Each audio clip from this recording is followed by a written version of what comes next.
Alors on a commencé à travailler sur le système naturel de la pomme de pin, et il se trouve qu'une pomme de pin se déforme quand on la trempe dans l'eau. Toutes ses écailles se referment quand elle est mouillée. Et puis quand elle sèche, au contraire, les écailles se rouvrent. Et on a cherché à comprendre ce mécanisme d'ouverture et de fermeture. On voulait comprendre pourquoi ça s'ouvre et ça se ferme, et puis à quelle vitesse ça s'ouvre et ça se ferme. Et en faisant ça, on explore, on voit que les mouvements se font à des vitesses différentes, et on voit que plus l'écaille est épaisse, plus le mouvement est lent.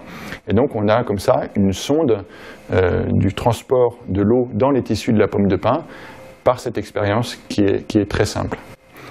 Ce qu'on peut faire aussi, c'est essayer de répéter la même expérience avec d'autres objets qui sont dans notre environnement, et c'est ce qu'on voit quand on dépose une feuille de papier calque sur de l'eau. On observe le même enroulement, on observe aussi que la dynamique de l'enroulement dépend de l'épaisseur du papier, pour les mêmes raisons que pour la pomme de pin.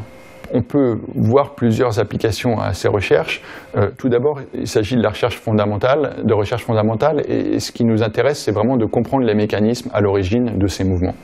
Et puis on peut aussi imaginer des systèmes un peu plus complexes qui sont capables de se déplacer au gré des fluctuations d'humidité ou d'avoir un mouvement qui se répète dans le temps tant qu'on les met en contact avec une source d'eau et une source d'évaporation.